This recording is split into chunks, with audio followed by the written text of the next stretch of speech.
Bonjour, bienvenue sur Taologique. Je suis Nathalie Mérigou, je suis praticienne en soins énergétiques traditionnels et astrologue du Tao.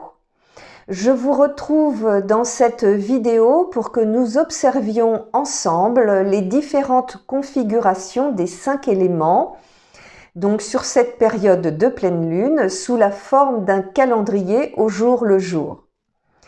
Cette pleine lune du 8 novembre se mixte, si je puis dire, avec une éclipse lunaire.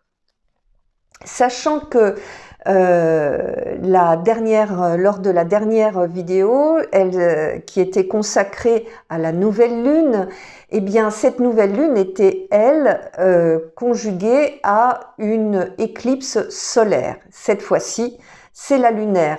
Il y a en gros 4 éclipses par an, 2 lunaires, 2 solaires. Enfin, plus exactement, une éclipse lunaire et une éclipse solaire au printemps et une éclipse lunaire et une éclipse solaire à cette période où j'enregistre cette vidéo, c'est-à-dire à l'automne. Donc actuellement, la pleine lune est toujours associée à une éclipse lunaire. Alors si je dis et toujours, pour cette période-là, hein, bien sûr, pour cette période d'éclipse. Ce n'est pas parce qu'il y a la pleine lune qu'il y a une éclipse, hein, bien entendu. Il se trouve que celle du 8 novembre, la pleine lune du 8 novembre, va se mixer avec une éclipse lunaire. Alors, lors de la pleine lune, qu'est-ce qui se passe? En fait, il y a un alignement entre le soleil et la lune. Ils sont juste dans le même degré, tous les deux.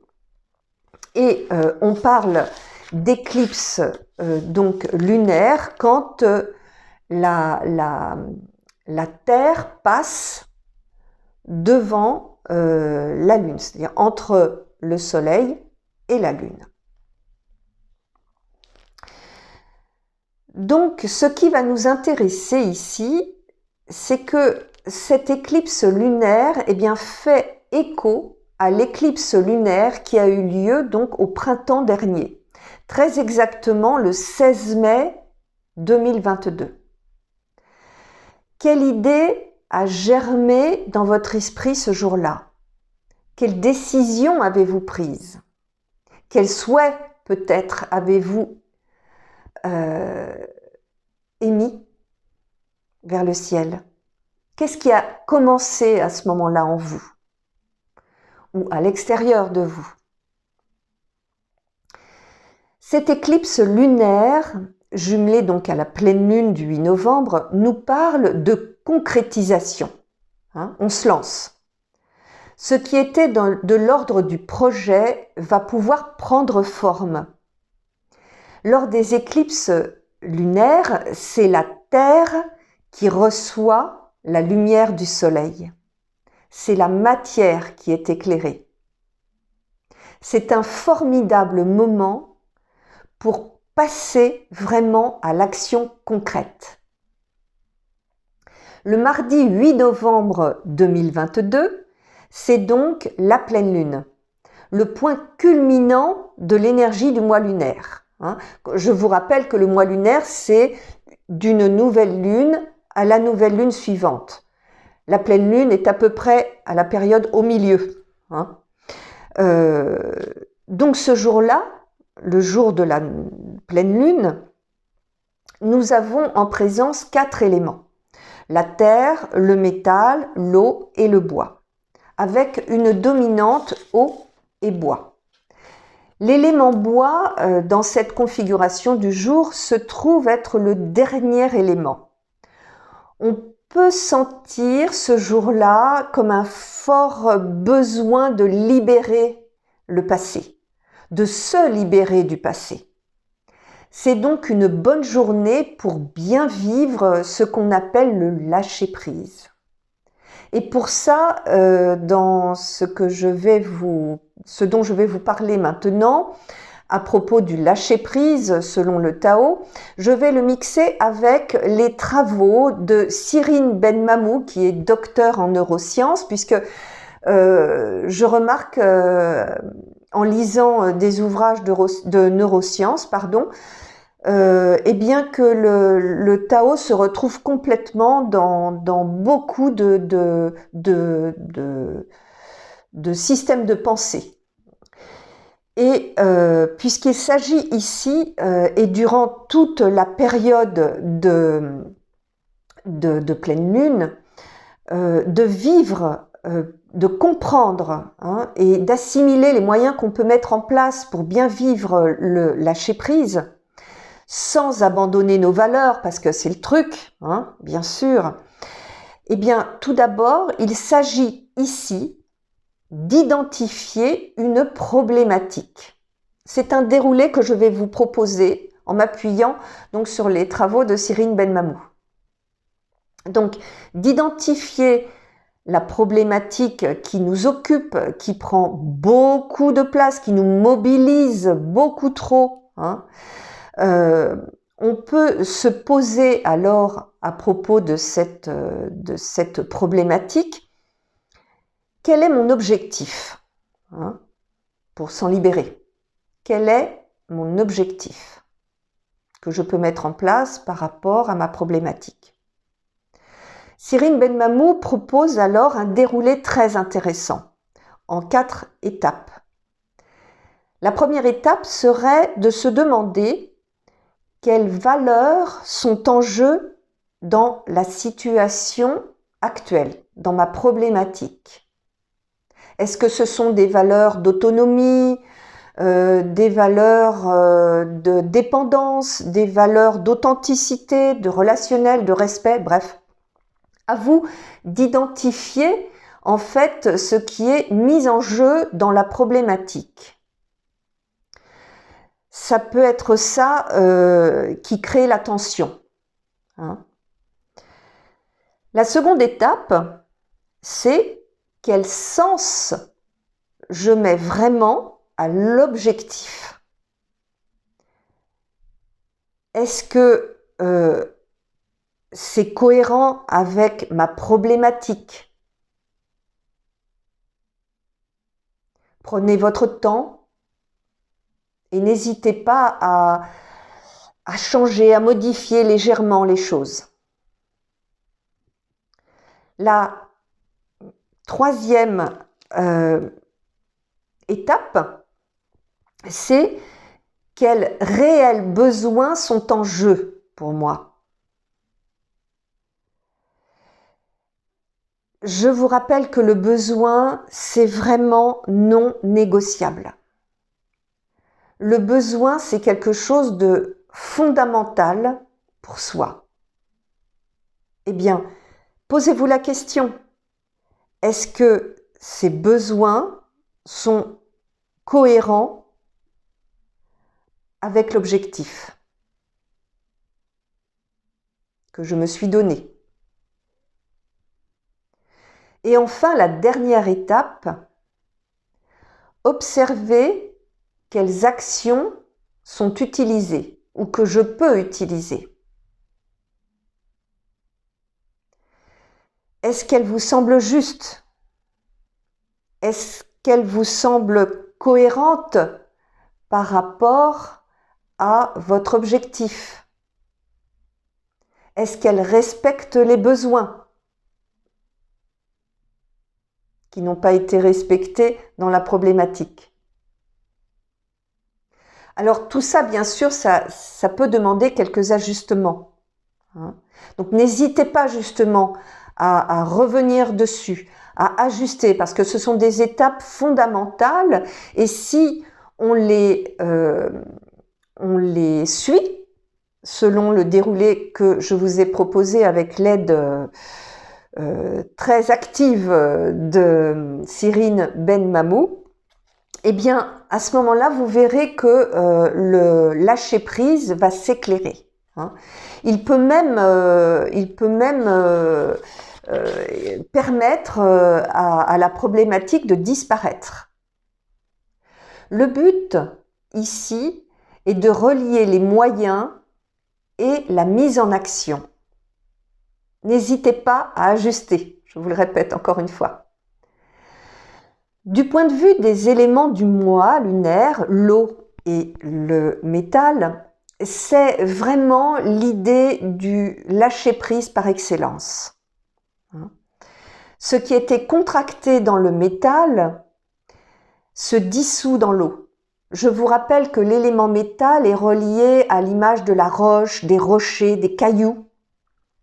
Et la minéralité de ces roches est entraînée par l'eau. On dit d'ailleurs que le minéral nourrit l'eau, le métal, donc l'élément métal, nourrit l'élément eau. C'est un mouvement de circulation. Les choses se mettent à circuler. L'important, c'est qu'il n'y ait pas plus d'eau que de métal, parce que là, évidemment, on change de registre. Nous aurons affaire d'ailleurs à ce type d'énergie durant cette vidéo, vous allez le constater. Il y a aussi dans cette configuration du jour la présence du bois qui est doublé sur cette journée et qui va donner vraiment l'élan pour observer ce qui peut être acté en nous comme à l'extérieur de nous.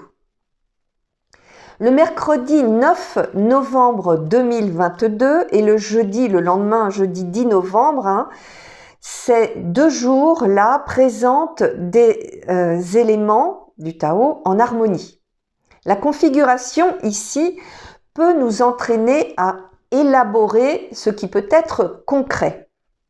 Là, on reconnaît nos propres besoins, tout en restant dans le respect des conditions extérieures.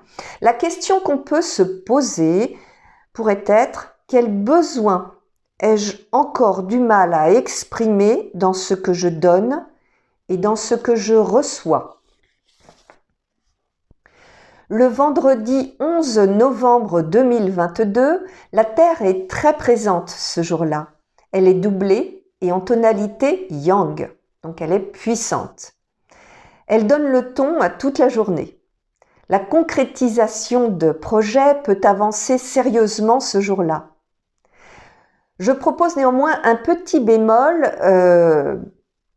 dans la mesure où je vous conseille quand même de rester vigilant pour que le matériel sur lequel on va être axé ce jour-là ne porte pas préjudice aux individus. Que ce soit les gens autour de nous ou bien nous-mêmes. On peut se demander alors, dans le cadre d'un projet ou d'un objectif à atteindre, quel besoin ai-je tendance à mettre de côté? Le samedi 12 novembre 2022, tous les éléments du Tao sont présents. Une petite dominante de l'élément eau nous parle de fluidité, mais aussi de dissolution. C'est un bon jour pour distinguer ce qui est de l'ordre du besoin et de l'envie. Alors, juste pour vous aider un petit peu, selon le Tao, on distingue bien les deux. Le besoin, on dit que le besoin a une nature à long terme et l'envie, c'est du court terme. C'est très facilement négociable. Le dimanche 13 novembre 2022, il y a une dominante métal et eau. On peut voir ce jour-là clairement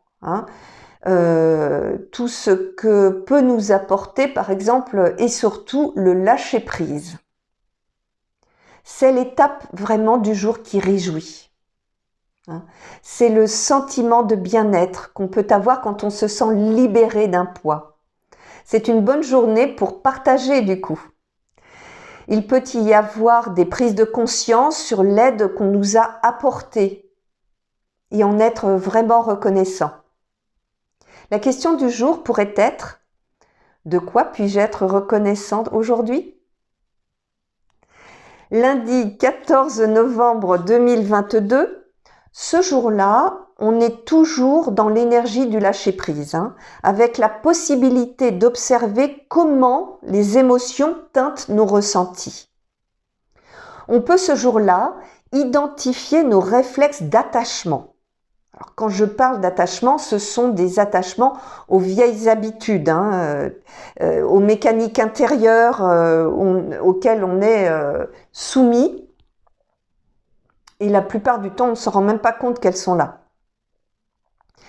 L'énergie du lâcher-prise peut être ce jour-là contrainte par ce type de mécanique automatique intérieure. Le trouble ici est de penser qu'on est vraiment comme ça ou vraiment comme ci, alors que nous sommes en fait que le fruit de réactions dues peut-être à des mécaniques transgénérationnelles, un traumatisme connu ou inconnu d'ailleurs, une situation de stress momentané ou pas, un choix qu'on a du mal à faire aussi. Ça peut engendrer vraiment, et c'est là où il faut être vigilant, une mauvaise communication, voire même un relationnel catastrophique.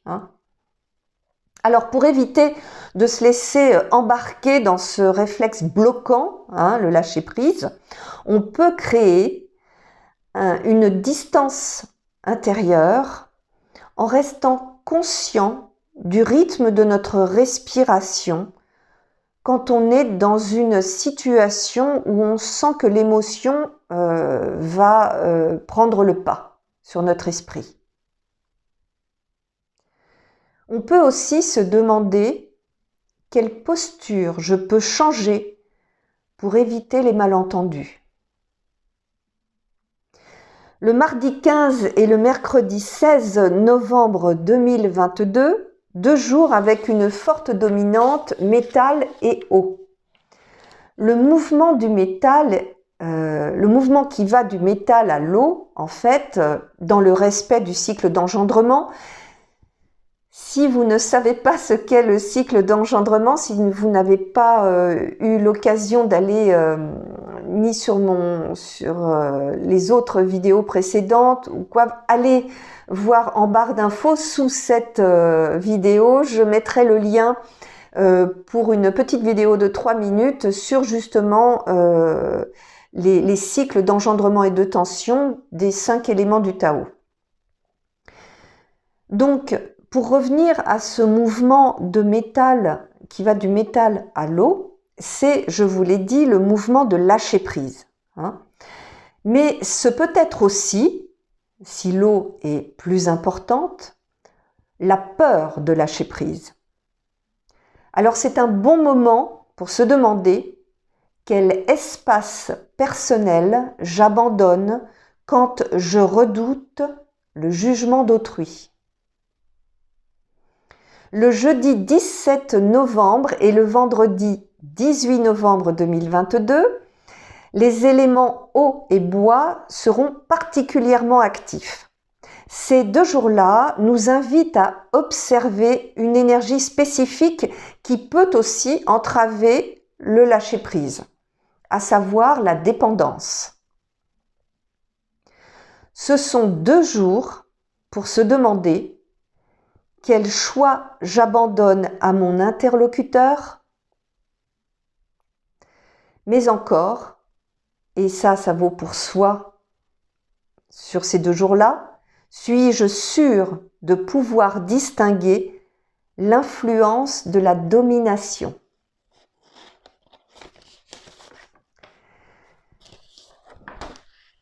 Le samedi 19 novembre 2022, ce jour-là, l'élément eau reste important. Alors, l'élément feu apparaît ce jour-là aussi, mais vu qu'il y a énormément d'eau, c'est un peu comme si on voulait faire un feu dehors pour quelques grillades, et soudain un orage s'abat, eh bien, ça va pas faire long feu, si je puis dire. On peut prendre conscience ce jour-là de peurs qui nous entraînent dans des pensées ou des émotions négatives. Attention, je suis bien sur les mécaniques émotionnelles ici, des mécaniques d'émotion, mais également de pensée qui s'activent quand on a peur. La question est de savoir où s'arrêter. À quel moment s'arrêter?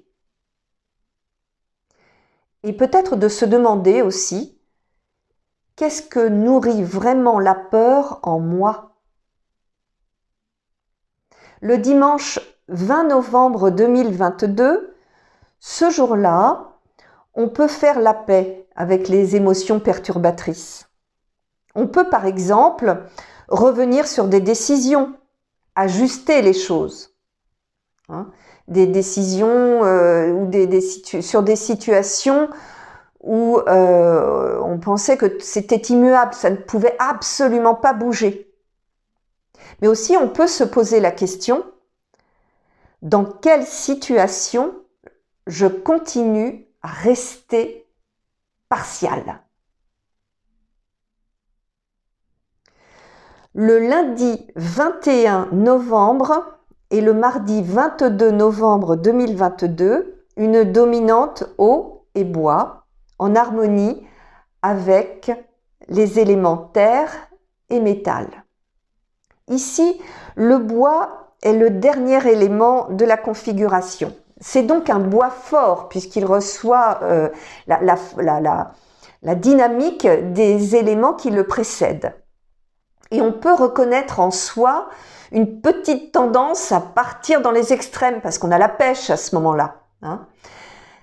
Cela dit, un bois fort c'est bien, mais dans une saison métal, c'est pas très confortable. Parce que ça risque de nous plonger dans une tension énergétique où on dit que le métal coupe le bois. Cette configuration est violente.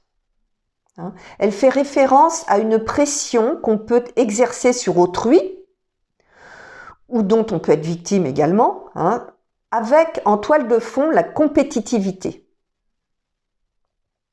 Alors, quand je dis compétitivité, c'est pas du tout positif. Il s'agit d'une compétitivité dans le sens où on met tout en place pour être le plus beau, la plus belle, celui qui a toujours raison, enfin bref, voyez, ce genre de démonstrations qui n'ont d'autre fondement que de se faire plaisir. Il n'y a rien du tout de généreux là-dedans. Donc la question qu'on peut se poser ce jour-là pourrait être: à quoi je reste accrochée pour garder mon statut d'héroïne ou de héros? Voilà, et le mercredi 23 novembre 2022, ce sera la nouvelle lune, avec comme à chaque fois un renouvellement complet de l'énergie lunaire pour tout le mois qui suivra. Ce sera bien sûr l'occasion de se retrouver sur Taologique. Je vous remercie très sincèrement de votre écoute et de votre présence. N'hésitez pas à écrire des commentaires. Je suis toujours très friande de savoir ce que vous pensez de ce que je vous propose. Et je vous dis donc à très bientôt. D'ici là, portez-vous bien. À bientôt. Au revoir.